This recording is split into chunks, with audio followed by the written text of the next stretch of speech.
Hello champs. इस session में हम क्वाड्रेटिक पॉलिनोमियल का एक मजेदार सम सॉल्व करने जा रहे हैं। मैं मजेदार सम इस वजह से बोल रहा हूं क्योंकि जैसे आप देख पा रहे हैं हमें f x is equal to six x square minus three दिया हुआ है। इस एक्सप्रेशन में हमें मिडिल टर्म नहीं दिया हुआ, तो हम इसको एक स्पेशल टेक्निक से फैक्टराइज करेंगे। तो चलिए शुरू करते हैं। चैम्प्स, हमें क्वाड्रेटिक पॉलिनोमियल का जो एक्सप्रेशन दिया हुआ है वो है six x square minus three. आपके सामने जब भी इस तरीके का एक्सप्रेशन आए तो आपको करना क्या है, इसके लिए आपको सिंपली करना है इस एक्सप्रेशन को एक अंडर रूट लगाना है और इसका होल स्क्वायर कर देना है, और ऐसे ही सेकेंड डिजिट को अंडर रूट लगाना है, उसका होल स्क्वायर कर देना है। अब यहां पर जब हम होल स्क्वायर ओपन करेंगे तो यहां पर अंडर रूट सिक्स का मल्टीप्लाई अंडर रूट सिक्स से होगा, तो हमें सिक्स वापस मिल जाएगा। एक्स का मल्टीप्लाई एक्स से होगा तो हमें एक्स स्क्वायर वापस मिल जाएगा। यहां पर हमें अंडर रूट थ्री का मल्टीप्लाई अंडर रूट थ्री से जब करेंगे तो हमें थ्री वापस मिल जाएगा। अब आप देख रहे हैं इसके फैक्टराइजेशन कैसे करेंगे हम, क्योंकि मिडिल टर्म तो हमें दिया नहीं हुआ है। तो आप देखिए कंप्लीट एक्सप्रेशन हमें एक एल्जेब्रिक एक्सप्रेशन के बराबर दिया हुआ है, और वो एक्सप्रेशन है क्या, ए स्क्वेयर माइनस बी स्क्वेयर। और ये बराबर होता है किसके, ए माइनस बी और ए प्लस बी एक्सप्रेशन के बराबर। तो अब इस एक्सप्रेशन को हम ऐसे लिखने जा रहे हैं, तो हमारा एक्सप्रेशन होगा under root six x minus under root three, और एक एक्सप्रेशन बनेगा हमारा under root six x plus under root three. अब ये हमारे फैक्टर्स हो गए एफ एक्स के। अब इसके जीरोस कैसे निकालेंगे, जब हमारा एफ एक्स जो है वो जीरो के बराबर होगा। तो आइए पहले एक्सप्रेशन को हम जीरो के बराबर रखते हैं। तो यह है under root six x minus under root three is equal to zero. Under root three को हम उधर लेकर जाते हैं तो हमारे पास बचता है under root six x is equal to under root three, ये प्लस का हो जाएगा, और x हो जाएगा under root three upon under root six. इसको सॉल्व करते हैं, three one the one, three to the six, तो ये आ जाएगा हमारे पास under root one upon under root two. और इसको लिख सकते हैं one upon under root two, क्योंकि वन का अंडर रूट वन ही होता है। तो ये चांस हमें मिल गया है हमारा अल्फा, पहला जीरो हमें मिल गया है। अब आइए हम अपने दूसरे एक्सप्रेशन को जीरो के बराबर रखते हैं, तो ये आ जाता है हमारे पास under root six x plus under root three is equal to zero. Under root three को उधर ले जाते हैं हम, तो इधर बचेगा under root six x is equal to minus under root three, ये उधर आकर प्लस माइनस का हो जाएगा, और x इज इक्वल टू हमारे पास आ जाएगा minus under root three upon under root six.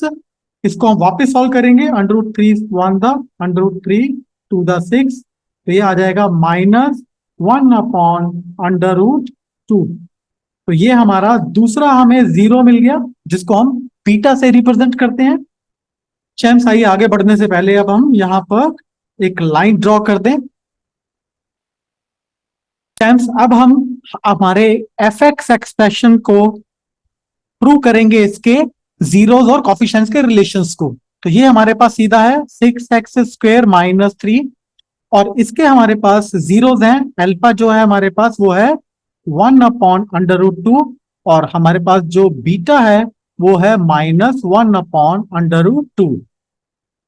तो आपको पता है कि हमें फर्स्ट जो हमारा स्टेप है उसमें हम क्या करते हैं, जब हम जीरोस को प्लस करते हैं, यानी अल्फा प्लस बीटा को जब हम प्लस करेंगे तो हमारे पास आना चाहिए माइनस बी अपॉन ए। ये बराबर होना चाहिए बी अपॉन ए के, यानी जो हमारे पास बी क्या है, कॉफिशिएंट ऑफ एक्स, और ए क्या है हमारे पास, कॉफिशिएंट ऑफ एक्स स्क्वेयर। तो आइए बी अल्फा और बीटा की वैल्यूज पुट कर दें इस एक्सप्रेशन में। तो हमारे पास क्या आता है one upon under root two plus bracket में हम लिखेंगे minus one upon under root two.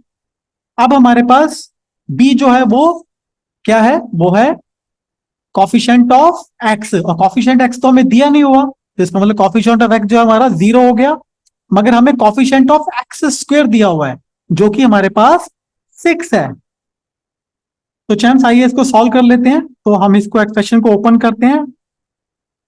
अब ये प्लस साइन यहां से हट जाएगा, इसको मैं कैंसिल कर देता हूं, यहां पर आएगा minus one upon under root two. और 0 को हम 6 से डिवाइड करेंगे तो हमारे पास आ जाता है 0। अब यहां पर भी देखेंगे ये प्लस का 1/√2 है और ये है माइनस का 1/√2। ये दोनों एक दूसरे से कैंसिल हो जाएंगे, तो यहां भी हमारे पास जो आएगा वो आएगा 0। तो यहां पर हमारा लेफ्ट हैंड साइड और राइट हैंड साइड हमारे पास बराबर हो गए।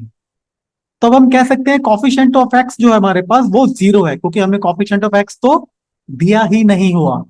आइए सेकेंड स्टेप में हमें यह कहा जाता है कि जब हम जीरोस को आपस में मल्टीप्लाई करते हैं यानी इनका प्रोडक्ट करते हैं, तो ये बराबर होना चाहिए कौन सी? Constant term upon coefficient of x square के बराबर होना चाहिए। तो आइए इस वैल्यूज को भी हम पुट कर दें। तो हमारे पास अल्फा क्या है? 1/√2 है। इसको मल्टीप्लाई करेंगे -1/√2 के साथ। और हमारे पास कांस्टेंट टर्म क्या है? ये है -3। और हमारे पास ए क्या है? ए है हमारे पास कॉफिशिएंट ऑफ एक्स स्क्वायर यानी 6। इसको सॉल्व कर देते हैं चैम्प्स। 1 का मल्टीप्लाई 1 से होगा तो हमारे पास 1 आएगा। √2 का मल्टीप्लाई √2 से होगा तो हमारे पास 2 आएगा। यहां पर माइनस साइन है तो इस एक्सप्रेशन के आगे माइनस लग जाएगा।